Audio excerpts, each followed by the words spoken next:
അസ്സലാമു അലൈക്കും വറഹ്മത്തുള്ളാഹി വബറകാതുഹു. അല്ലാഹു സുബ്ഹാനഹു വ തആല ഇറക്കിക്കൊടുത്ത സ്വലാത്താണിത്. തീജാനി ത്വരീഖത്തിലൂടെയാണ് ഈ സ്വലാത്ത് അറിയപ്പെടുന്നത്. അള്ളാഹുവും അവൻ്റെ മലക്കുകളും ചൊല്ലുന്ന സ്വലാത്ത്, നബി സല്ലല്ലാഹു അലൈഹി വസല്ലമ തങ്ങളെ സ്വപ്നം കാണാൻ പറ്റുന്ന സ്വലാത്ത്, നബി സല്ലല്ലാഹു അലൈഹി വസല്ലമ തങ്ങളെ ഉണർവിൽ തന്നെ കാണാൻ കഴിയുന്ന സ്വലാത്ത്, നിസ്കാരശേഷം ഇത് ചൊല്ലിയാൽ തെറ്റുകൾ പരിഹരിക്കാൻ കഴിവുള്ളതാണ്. നിസ്കാരം ശേഷം ചൊല്ലിയാൽ നമ്മുടെ പാപങ്ങളൊക്കെ പുറത്തു തരാൻ കഴിവുള്ളതാണ്. ഇത് സ്വലാത്ത് പതിവാക്കുന്നവർക്ക് നരകമോചനം ലഭിക്കാൻ കാരണമാകും. മരിക്കുന്ന സമയത്ത് ഈമാൻ കിട്ടി മരിക്കുന്നതിന് ഏറ്റവും ഉതകുന്ന സ്വലാത്താണിത്. അസ്മാഉൽ ഹുസ്നയുടെ അർത്ഥങ്ങൾ മുഴുവനും ഉൾക്കൊള്ളിച്ചുകൊണ്ടുള്ളതാണ് ഈ സ്വലാത്ത്. ഇത് വളരെ പ്രാധാന്യമുള്ള സ്വലാത്തുകളാണ്.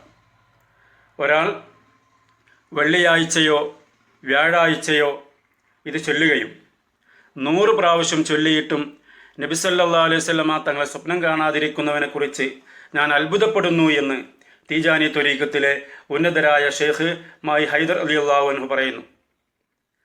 1000 തവണ വെള്ളിയാഴ്ചയിലോ വെള്ളിയാഴ്ച രാവിലോ ചൊല്ലിയാൽ നബി സല്ലല്ലാഹു അലൈഹി വസല്ലമ തങ്ങളെ സ്വപ്നം കാണാൻ കഴിയുമെന്നാണ്.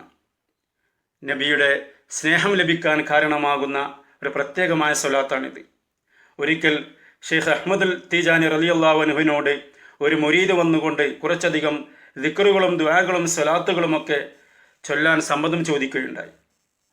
അപ്പോൾ അദ്ദേഹം പറയുകയാണ്, നിങ്ങൾ എന്നോട് ചോദിച്ച ദിക്റുകളും ദുആകളും സ്വലാത്തുകളുമൊക്കെ 1,00,000 വർഷം നിങ്ങൾ ചൊല്ലുകയാണെങ്കിലും അതിനേക്കാളൊക്കെ സ്വലാത്തുൽ ഫാത്തിഹ് നിങ്ങൾ ഒരു തവണ ചൊല്ലിയാൽ നിങ്ങൾക്ക് പ്രതിഫലം ലഭിക്കുമെന്ന്.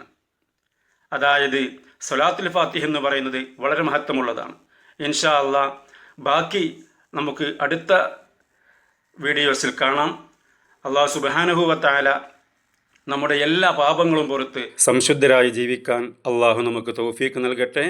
ഇൻഷാ അല്ലാഹ് ഈ വീഡിയോസ് ഇവിടെ അവസാനിപ്പിക്കുകയാണ്. അസ്സലാമു അലൈക്കും വറഹ്മത്തുള്ളാഹി വബറകാതുഹു.